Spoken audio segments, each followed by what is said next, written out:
7 hadis. عن دمرة عن دمرة بن ثعلبة قال رسول الله صلى الله عليه وسلم لا يزال الناس بخير ما لم يتحاسدوا. Allah'ın elçisi sallallahu aleyhi ve sellem etti. Kişiler yani alarda künçülük barlıkka kelgençe kadar hayırlıkta bulların devam etirler. Hayırlıkta bulların devam etirler. Yani bu sözlerin manası kişiler hayırlıkta. Lakin eğer alarda künçülük barlıkka keleyken onlar şu hayırlılıktan mahrum bulacaklar. Hayırlılıktan mahrum bulacaklar. Bu hadiste künçülükün haram buluğu. Lakin künçülükün nindi türü haram? Eğer sen kardeşinde bulgan nersenin yokka çıkın tilesen.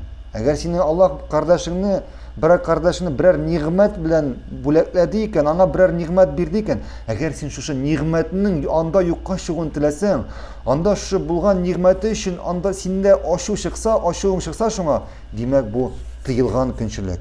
Hem bu haram, bunun için günah yazılan. Şuna göre umumen künçülük ol bir korkunç nerse. Künçülük ol küp yavuzlukның, küp yağışның başı bulup tura.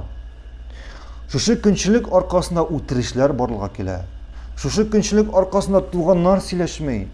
Şuшы künçülük arkasında ilim iyeleri arasında dağın kopma karşılıklar barlığa kele.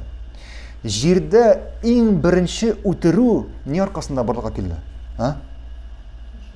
Jirde en birinci utiru ne arkasında barlığa kele? Künçülük arkasında. Künçülük arkasında Adem aleyhisselam'ın aleyhisselam balaları arasında. Kabil bilen Habil arasında. Bilgenimizce Kabil hem Habil yani Kabil'nin yani Allah arasında iki türlü künçülük oldu.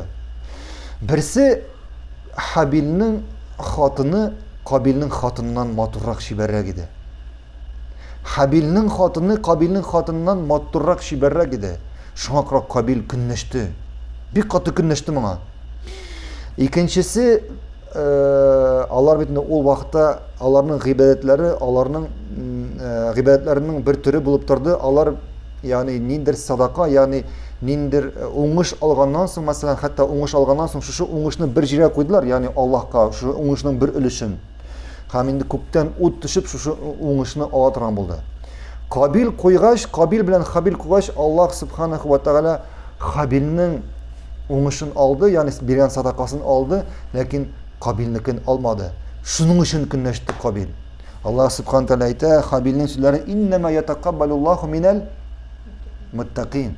Şunlukta Allah bartek takva bulgan kişilerden Allah dedi Habil.